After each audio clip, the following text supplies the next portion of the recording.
Bismillahirrahmanirrahim. Yang terhormat Ustadz Zoko Supriyanto selaku Mudirul Ma'had, dan yang saya hormati para jajaran Dewan Juri dan Asatidz, dan yang saya banggakan para khutbah dan para hadirin yang berbahagia.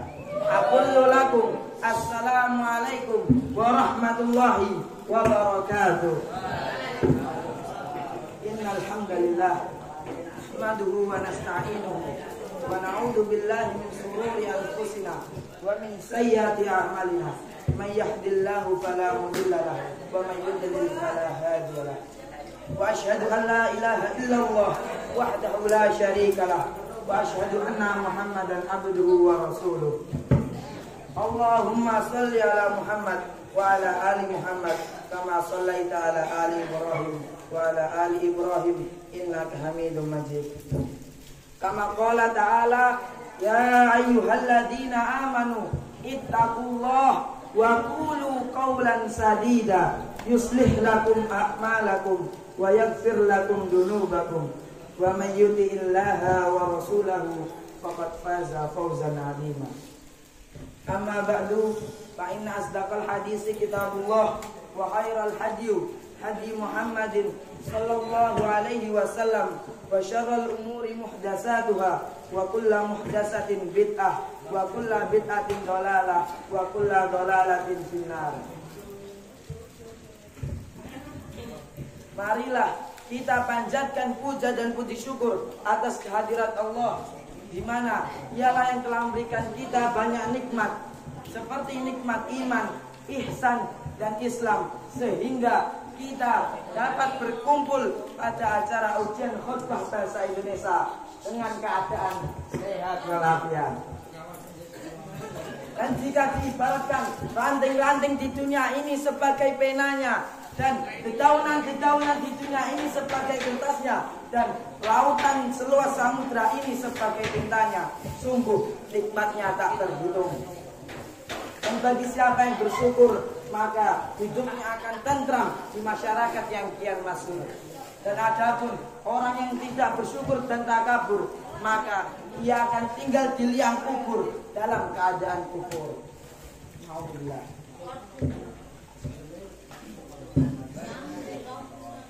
Salawat serta salam tak lupa kami curahkan kepada baginda Nabi Agung Nabi Muhammad sallallahu alaihi wasallam, di mana ialah yang telah membawa agama Islam ini dari zaman jahiliyah hingga zaman Islamiyah, dari zaman gelap gulita hingga zaman terang benderang. Dan barang siapa yang mengikuti sunnah-sunnahnya, maka kelak ia akan mendapatkan syafaat yaumil qiyamah.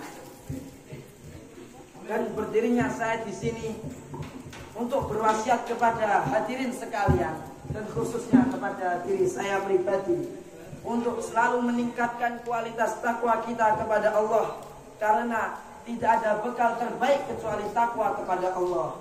Allah juga berfirman, wa tazawwadu fa inna khairaz zadi taqwa. Berbekalah kalian karena sebaik-baik bekal adalah takwa. Quran surat Al-Baqarah ayat 197. Dan saya tidak lupa berterima kasih kepada MC karena telah memberikan saya sedikit waktu untuk berkhutbah bahasa Indonesia dengan judul Belajar Kepemimpinan dari Mengendara. Hadirin rahimakumullah. Rasulullah sallallahu alaihi wasallam bersabda, "Ma ba'asallahu nabiyya ila al-ghanam." Tidaklah Allah mengutus seorang nabi melainkan ia pernah mengembala kambing. Para sahabat juga bertanya, apakah baginda juga? Beliau menjawab, iya, aku pernah mengembala kambing milik penduduk Makkah dengan upah beberapa khirah. Hadis riwayat Muslim. Dahulu ketika Rasulullah SAW ditinggal mati oleh kakeknya Abdul Muthalib dan diasuh pamannya oleh Abu Thalib, Rasulullah SAW mengembala kambing untuk membantu pamannya mencari rezeki. Rasulullah SAW juga telah mengabarkan kepada para sahabat tentang dirinya yang mulia dan tentang para nabi bahwa mereka semua pernah mengembala kambing. Banyak pelajaran yang penting dari mengembala. Banyak juga sifat-sifat yang mencerminkan dari sifat Rasulullah yang harus kita teladani dan harus ada di diri kita masing-masing agar kita selalu berada di jalan yang lurus dan benar. Hadirin rahimakumullah. Berdirinya saya di sini akan menyampaikan pelajaran-pelajaran penting dari mengembala. Pelajaran pertama adalah sifat sabar. Yang harus kalian ketahui, mengembala kambing sejak matahari terbit hingga terbenamnya matahari tidaklah mudah. Karena pada umumnya ketika kambing sedang makan, ia membutuhkan waktu yang cukup lambat. Hadirin rahimakumullah. Pastikan orang yang sayang kepada hewan, pasti ia akan lebih sayang kepada manusia. Terutama jika ia adalah seorang Rasul yang diutus Allah untuk membimbing manusia, mengajari mereka dan menyelamatkan mereka dari api neraka, serta membuatnya bahagia di dunia dan di akhirat. Kelima, mencintai hasil usaha tangannya sendiri. Sesungguhnya Allah berkuasa untuk membuat Nabi Muhammad tidak mengembala kambing.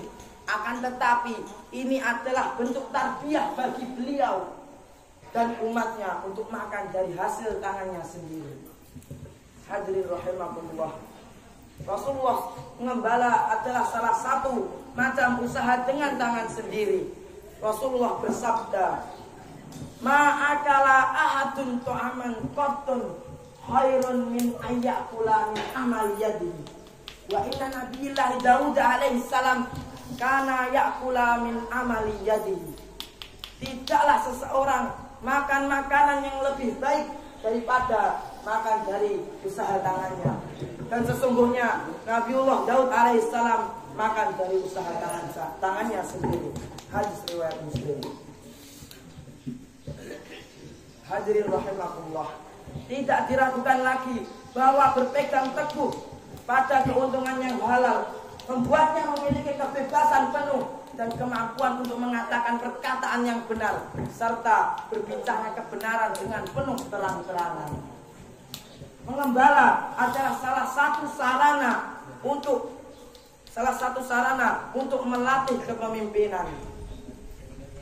Saat ini tentu sarana untuk mencetak kader-kader pemimpin amat banyak. Melatih generasi muda untuk menjadi pemimpin perlu disiapkan saat ini.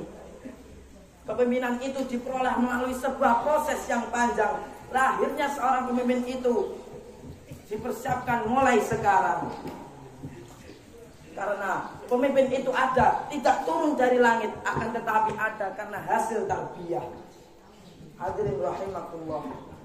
Dari khutbah saya di atas, saya dapat mengambil 3 poin penting. Poin pertama adalah sifat sabar. Karena sifat sabar ini adalah sifat yang harus dimiliki oleh seorang pemimpin. Jikalau seorang pemimpin itu tidak memiliki sifat sabar, maka ia tidak akan bisa melindungi umatnya dari mara bahaya. Poin kedua adalah sifat keberanian. Kenapa seorang pemimpin itu harus memiliki sifat keberanian? Karena jika seorang pemimpin itu tidak memiliki sifat keberanian, mana mungkin ia bisa melindungi umatnya dari mara bahaya. Poin terakhir adalah belas kasih dan lemah lembut. Jika kita adalah seorang muslim yang teladan, selayaknya kita harus memiliki sifat yang dimiliki oleh Rasulullah. Dan sifat ini adalah sifat yang disukai oleh Rasulullah. Sampai-sampai menjadikan Utsman bin Affan menjadi menantunya dan sahabat karibnya di surga. Hadirin rahimakumullah. Sebelum saya menutup khutbah saya, alangkah baiknya jika kita berdoa agar kita selalu diberi keistiqomahan dan keteguhan dalam beribadah serta beramal saleh.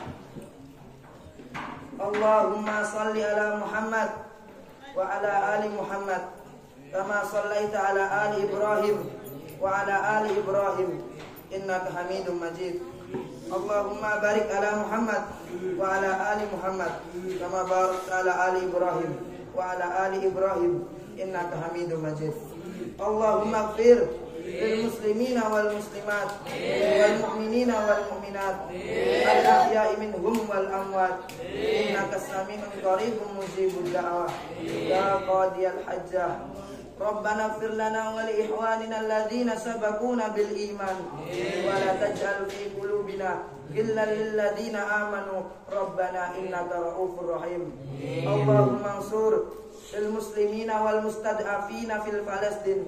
Allahumma ansur ikhwanana al mujahidina fi kulli makani wa kulli zaman. Rabbana atina fid dunya hasanah wa fil akhirati hasanah wa qina adzabannar ya rabbal alamin. Mungkin cukup itu saja yang dapat saya sampaikan. Jika ada salah kata saya mohon maaf. Fadzakir fa inna dzikra tanfa'ul mu'minin. Berilah peringatan karena sebaik-baik peringatan adalah yang bermanfaat bagi orang-orang mukmin. Wassalamualaikum warahmatullahi wabarakatuh.